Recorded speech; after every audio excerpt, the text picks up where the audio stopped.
সুপ্রিয় শিক্ষার্থী, কেমন আছো সবাই? আশা করি সবাই ভালো আছো। করোনা মহামারীর এই দুঃসময়ে আমরা সবাই ঘরে আছি, এক প্রকার ঘরবন্দি হয়ে আছি। এটা আমাদের জন্য খুবই কষ্টকর, কিন্তু আমি অনেকবার বলেছিলাম পড়াশোনা একটা চলমান প্রক্রিয়া, একে থামিয়ে দেওয়া যাবে না। সুতরাং এটা যদি আমাদের চালিয়ে নিতে হয়, সে অনলাইন ক্লাস হোক, ভিডিও ক্লাস হোক, নিয়মিত পড়াশোনা করতে হবে।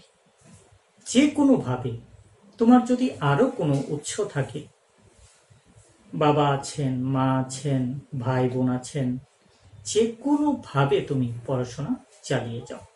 সুপ্রিয় শিক্ষার্থী, এ পর্বে আমরা একাদশ অধ্যায় খনিজ সম্পদ জীবাশ্ম নিয়ে কথা বলবো। কাকে বলে জীবাশ্ম? বহু প্রাচীনকালে উদ্ভিদ এবং প্রাণীর মৃতদেহের যে ধ্বংসাবশেষ মাটির নিচে পাওয়া যায় তাকে জীবাশ্ম বলে। জীবাশ্ম জ্বালানি কিভাবে তৈরি হয়? মৃত উদ্ভিদ ও প্রাণীদেহ শত শত মিলিয়ন বা তারও বেশি সময় ধরে মাটির নিচে উচ্চ তাপ, চাপ ইত্যাদির কারণে পরিবর্তিত হয়ে তারা জ্বালানিতে পরিণত হয়েছে। ঠিক আছে, এগুলোকে আমরা বলি জীবাশ্ম জ্বালানি। এখন আজকে আমরা যে আলোচনাটি নিয়ে এসেছি সেটি হলো অ্যালকোহল। এরকম একটা জৈব পদার্থ হলো আমাদের অ্যালকোহল। আমরা ইতোপূর্বে বিভিন্ন প্রকার অ্যালকেন, অ্যালকিন, অ্যালকাইন তথা বিভিন্ন প্রকার হাইড্রোকার্বন পড়েছি। আজকে যে আলোচনাটা করব সেটি হলো অ্যালকোহল নিয়ে আমরা আলোচনা করব। প্রথমেই জেনে নেওয়া যাক অ্যালকোহল কি। তাহলে অ্যালকোহল জানার আগে আমি তোমাকে জানাতে চাই অ্যালকেন। তাহলে অ্যালকেন সম্পর্কে আমরা যখন জানতে চেষ্টা করেছিলাম, অ্যালকেন একটি হাইড্রোকার্বন। অ্যালকেন একটি হাইড্রোকার্বন, এর সাধারণ সংকেত CnH2n+2। এখন এইখানে যে সাধারণ সংকেতটি দেওয়া আছে তার মধ্যে যদি আমরা n এর মান 1, 2, 3 ...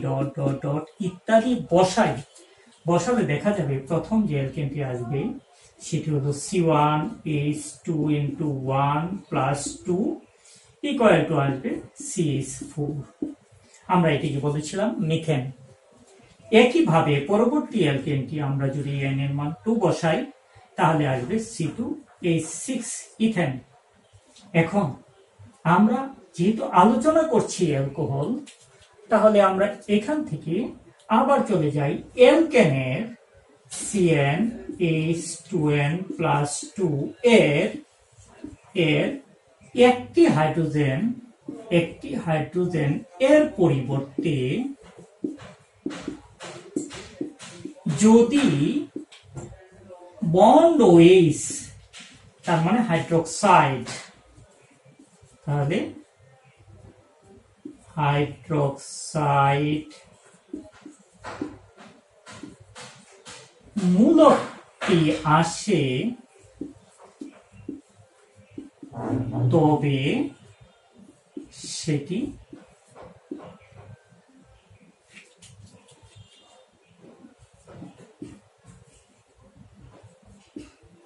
অ্যালকেনের অল যৌগ তথা অ্যালকোহলে পরিণত হয়, সেটি হবে অ্যালকোহল। কথাটি বুঝতে চেষ্টা করো। হাইড্রোকার্বনের একটি হাইড্রোজেনের পরিবর্তে তাহলে কেমন হবে এই সংকেতটা? CnH2n+1 OH। এই যে সংকেতটা করলাম সাধারণ সংকেত, এটি হবে আমার অ্যালকোহলের সংকেত। এই অ্যালকোহলের এই যে সংকেতটি, এটি কিন্তু আমাদের লক্ষ্য রাখতে হবে যে এই সংকেতের উপর ভিত্তি করে আমরা অন্য সবগুলি অ্যালকোহল চিহ্নিত করতে পারব। চলো দেখি আমরা চিহ্নিত করতে পারি কিনা। অ্যালকোহলের অন্যান্য সংকেতগুলো চিহ্নিত করার জন্য চেষ্টা করি। তাহলে n = 1 হলে অ্যালকোহলটি কি আসবে? n = 1 হলে C1 is 2 × 1 + 1 OH। এটা সার্বিকভাবে যদি আমরা করে ফেলি কি দাঁড়ায়? CH3OH। আমরা জানি যে একটি মাত্র কার্বন থাকলে সেই ক্ষেত্রে এটাকে আমরা বলি মিথ। কি বলি? মিথ। তাহলে মিথ, আর এটিকে আমরা ইউপাক নাম অনুসারে অল। তাহলে মিথ, আর এটা কোত্থেকে এসেছে? অ্যালকেন থেকে এসেছে। কার অ্যালকেন থেকে এসেছে? তাহলে মিথেন এর অল। তাহলে বলতে পারো তুমি মিথানল। এখন যদি ইথেন এর অল চিন্তা করো তাহলে হবে ইথানল। সংকেতটি হবে C2H5OH। এখন যদি প্রোপেনের চিন্তা করো তাহলে প্রোপেনের অল কেমন হবে? প্রোপানল। সংকেতটি হবে C3H7OH। এই ছিল আমাদের সাংকেতিক পরিচয়। আরো একবার দেখে নাও। আমরা আলোচনা করছিলাম অ্যালকোহল সম্পর্কে। আমরা বলছিলাম যে অ্যালকোহলটা মূলত আমাদের অ্যালকেনটাকে আরেকটু স্টাডি করে অ্যালকোহলে যেতে হবে। ঠিক আছে? তাহলে অ্যালকেন স্টাডির সময় আমরা বলেছিলাম যে এর সাধারণ সংকেত হলো CnH2n+2। এখানে n = যদি আমরা 1, 2, 3 বসাই, যথাক্রমে মিথেন, ইথেন, প্রোপেন ইত্যাদি অ্যালকেনগুলি পাওয়া যায়। ঠিক আছে? এখন আমরা বলছিলাম যে এই অ্যালকেনগুলোর একটি হাইড্রোজেন যদি OH মূলক দ্বারা আমরা কি করি? প্রতিস্থাপন করি। সেই ক্ষেত্রে যে যৌগটি আসে সেটি হলো আমাদের অ্যালকোহল। সেই যৌগটি কেমন হবে? সাধারণ সংকেত CnH2n+1OH। এই সাধারণ সংকেতের পর আমরা n = 1 হলে কি হবে? n = 1 হলে C1H2 × 1 + 1OH টেন্ডস টু আসতেছে আমাদের CH3OH, অর্থাৎ মিথেন অল আসতেছে আমাদের মিথেন এর অল, অর্থাৎ মিথানল। ঠিক একইভাবে যদি আমরা ইথেনের অলটাকে চিন্তা করি তাহলে ইথানল, প্রোপেন একটা চিন্তা করি তাহলে প্রোপানল। এই ছিল আমাদের অ্যালকোহলের প্রাথমিক ধারণা। এখন প্রশ্ন হলো, এই যে অ্যালকোহল, এটা তো কোথাও না কোথাও থেকে আমাদের কি করতে হবে? তৈরি করতে হবে। এর যদি তৈরিকরণটা আমরা বুঝতে পারি কিভাবে এটি তৈরি করব, তাহলে আমাদের আরো একটি ধাপ শেষ হয়ে যাবে। তাহলে নামকরণের পর আমরা চলে যাচ্ছি কিভাবে এটি তৈরি করব। প্রিপারেশনের ক্ষেত্রে তোমাকে খুব গুরুত্বপূর্ণ একটা কথা মনে রাখতে হবে, সেটি হলো প্রিপারেশন, যে কোনো প্রিপারেশন প্রাথমিক যৌগ থেকে করতে হবে। মধ্যবর্তী কোনো যৌগ থেকে প্রিপারেশন করা যাবে না। তাহলে প্রাথমিক যৌগ থেকে যদি করি, তাহলে চলো প্রাথমিক একটা যৌগ নিই। আমরা জানি এটা মিথেন, জানি না? অবশ্যই জানি। আর এর যদি ব্রোমিন দ্বারা আমরা কি করি? অল্প সূর্যালোক দিই, তাহলে সূর্যালোকের উপস্থিতিতে ব্রোমিনের সাথে মিথেন একটা হাইড্রোজেন প্রতিস্থাপিত হয়ে মিথাইল ব্রোমাইড তৈরি করে। এই যে মিথাইল ব্রোমাইড তৈরি হলো, এই মিথাইল ব্রোমাইড তারপরে তুমি কি করবে, এই মিথাইল ব্রোমাইড থেকে তুমি যদি এর মধ্যে ক্ষারীয় দ্রবণ দাও, সোডিয়াম হাইড্রোক্সাইড, ক্ষারীয় দ্রবণ দিলে কি হবে, এখানে তুমি অ্যাকুয়াস লিখে দাও, দ্রবণ বোঝা যাবে, ক্ষারীয় সোডিয়াম হাইড্রোক্সাইড, যেটা জলীয় সোডিয়াম হাইড্রোক্সাইড হিসাবে পরিচিত।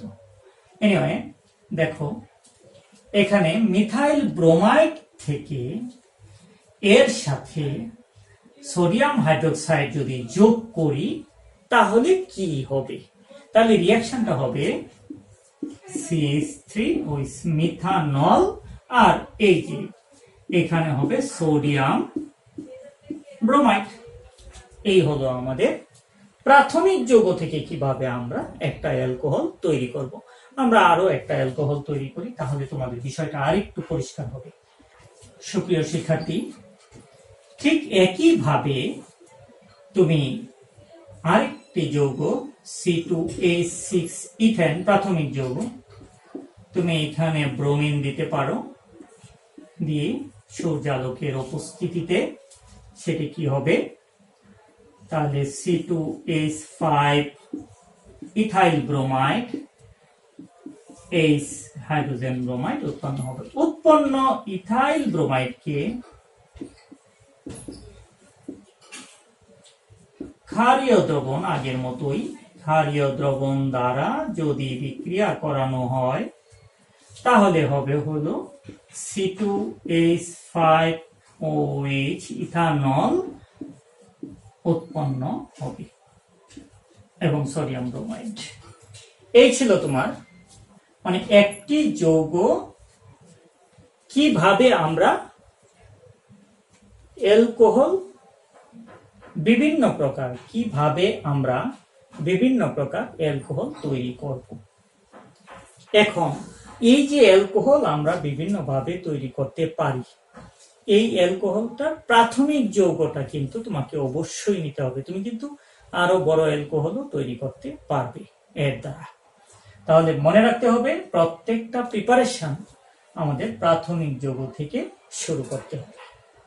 ঠিক আছে, এই প্রাথমিক যৌগ থেকে শুরু করার পরে আমরা দ্বিতীয় পোর্শনে যাই। অ্যালকোহল তৈরি আমরা শিখে ফেলেছি, ঠিক আছে। এখন প্রশ্ন হলো, তুমি এখানে যেটা দেখলে সেটা হলো অ্যালকেন থেকে তোমার অ্যালকোহল তৈরি, তুমি প্রিপারেশনটা জেনে নিলে, অ্যালকেন থেকে অ্যালকোহল তৈরি। এখন আসো আমরা একটা অ্যালকিন থেকে কিভাবে অ্যালকোহল তৈরি করা যায়। তাহলে এটা শিখলাম অ্যালকেন থেকে কিভাবে অ্যালকোহল তৈরি করা যায়। এখন আমরা শিখবো অ্যালকিন থেকে কিভাবে অ্যালকোহল তৈরি করা যায়। এই দুইটা অংশ আমরা শিখে ফেলি। চলো একটা অ্যালকিন নিই। আমরা জানি সবচেয়ে ছোট অ্যালকিনটা হলো CH2 ডাবল বন্ড CH2, এটাকে আমরা বলি ইথিন। আমরা এই অ্যালকিনটা নিয়েও কাজ করতে পারবো, যে কোনো অ্যালকিন নিয়ে তুমি কাজ করতে পারবে।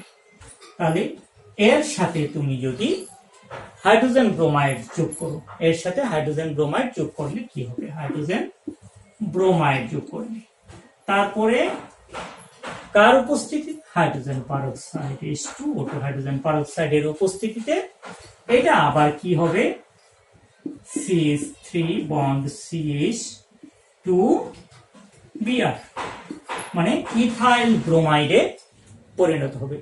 এই ইথাইল ব্রোমাইডকে পূর্বের মতো তুমি যখন এটাতে চলে আসছো, এখন আর সমস্যা নেই, CH3 CH2 Br ethyl bromide আগের মতোই যদি তুমি ক্ষারীয় দ্রবণ দিয়ে দাও। তার মানে এই যে প্রথম স্টেপটা, এটাই গুরুত্বপূর্ণ। তারপরে তুমি আগের মতোই পেয়ে যাবে CH3 CH2 OH ethanol plus sodium bromide, আগের মতোই পেয়ে যাবে। তাহলে আমরা দেখলাম অ্যালকিন থেকে কিভাবে অ্যালকোহল তৈরি করা যায়। তা আজকে আমরা অ্যালকেন থেকে এবং অ্যালকিন থেকে অ্যালকোহল তৈরিটা আমরা শিখে নিলাম। এরপর এর আবার বিপরীত প্রক্রিয়াটাও আমাদের শিখতে হবে। তো সবাই ভালো থাকো, সুস্থ থাকো, সুন্দর থাকো। আজকে এখানেই শেষ করছি। পরবর্তী ক্লাসে আবারও গুরুত্বপূর্ণ কিছু অংশ নিয়ে আসবো। আল্লাহ হাফেজ।